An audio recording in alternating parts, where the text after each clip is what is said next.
Halo sobat kuliner dari lokal sampai mancanegara. Perkenalkan, nama saya Rizky Muhammad. Saya akan merekomendasikan beberapa makanan yang tidak boleh kalian lewatkan saat berkunjung ke Indonesia. Bahkan Indonesia dan berada di provinsi-provinsi ini. Provinsi apakah itu? Provinsi itu adalah Bengkulu, Nusa Tenggara Timur, Sulawesi Tenggara, lalu ada Maluku Utara, dan juga Papua Tengah. Nah, karena di daerah tersebut ada makanan-makanan daerah yang khas dan sangat enak. Mari kita lanjut ke videonya. Yang pertama kita mulai dari yang paling barat atau dari provinsi ini adalah Bengkulu.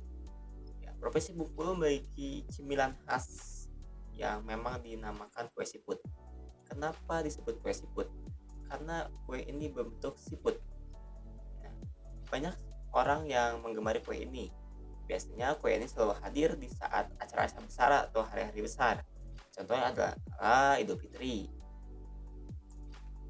Kue siput terdiri dari tepung dan isi kacang yang digulung seperti siput. Rasanya renyah, ada juga yang asin, ada juga yang manis. Berikut adalah bahan dan cara membuat kue siput. Bahan yang diperlukan adalah tepung, air, dan juga kacang tanah untuk isinya. Cara membuatnya adalah campur terigu dan mentega, lalu aduk dan tambahkan sedikit air sampai adonan itu mengental. Lalu gulung adonan, lalu potong-potong sesuka kalian. Jangan lupa taburkan tepung di bawahnya supaya agar tidak lengket saat digulung. Kedua adalah gulung kacang agar diselimuti adonan. Kacang tanah akan ditekan sedikit, tidak mudah lepas saat digoreng. Jika semua selesai, baru kita goreng adonan tersebut, atau lebih baik kita kerjakan oleh dua orang, yang satu menggulung, yang satu menggoreng. Panaskan minyak, kemudian masukkan sekitar 1-4 gula pasir ke dalam minyak. Aduk dan masukkanlah kue yang sudah digulung dengan kacang. Aduk-aduk saat digoreng.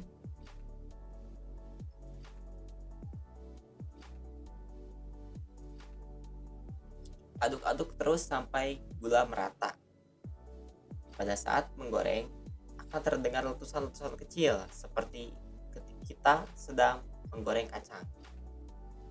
Kalau dirasa masakan sudah angkat, tiriskan sebentar lalu cepat pisahkan kue yang berbalut gula tersebut. Kalau terlalu lama didinginkan, mereka akan menyatu karena lapisan gula lengket satu sama lain. Dan itulah cara memasak kue siput Nusa Tenggara Timur. Terus di Provinsi Nusa Tenggara Timur adalah provinsi yang terletak di bagian timur Indonesia, tepatnya di timur Pulau Jawa, yang terkenal dengan keindahan alam dan juga budaya yang kaya. Selain itu, di Nusa Tenggara Timur memiliki beragam hidangan khas yang memikat lidah para pecinta kuliner. Salah satu hidangan patut dicoba adalah ikan kuah blimbing. Ikan kuah blimbing merupakan hidangan khas dari NTT yang menggabungkan kelezatan ikan yang segar dan juga asam blimbing yang digunakan dalam blimbing lalu yang memiliki cita rasa yang khas dan memiliki sentuhan pada hidangan tersebut. Keunikan rasa ikan kuah blimbing terletak pada perpaduan rasa gurih yang segar dengan sentuhan asam blimbing yang menyegarkan lidah. Kuah yang kaya rempah juga memberikan aroma yang menggugah selera. Rasa segar dan juga asam blimbing sangat cocok untuk mengimbangi cita rasa ikan yang lebih berlemak. Hidangan ini juga biasanya disajikan pada nasi putih hangat untuk melengkapi kenikmatannya. Selain kenikmatan rasa,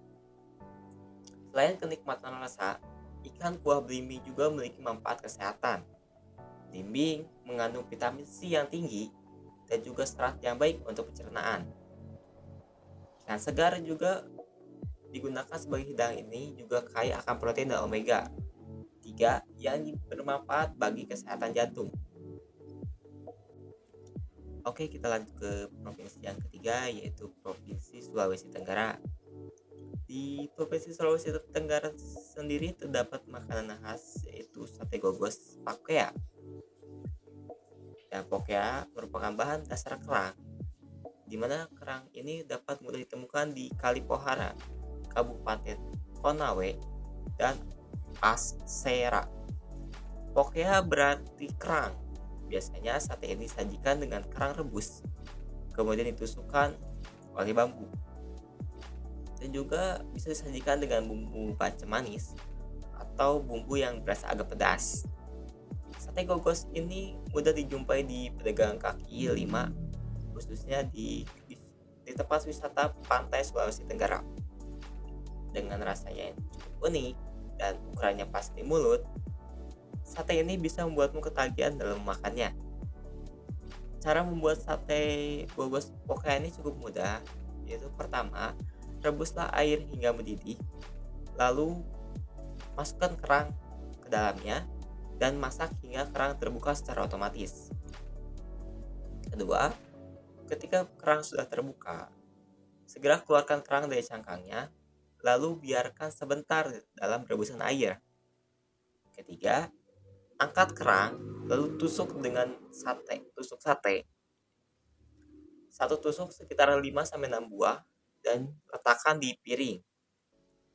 Keempat, untuk membuat bumbu kacang, campurkan kacang tanah dan juga sambal terasi. Kelima, masak di atas api dengan tambahan air kaldu sisa rebusan kacang. Masukkan kecap ke piring, gula merah, dan juga masak hingga bumbu mengental. Keenam, angkat bumbu kacang jika dirasa sudah matang. Ketujuh, siramkan bumbu kacang di atas sate gogos pakea dan sajikan.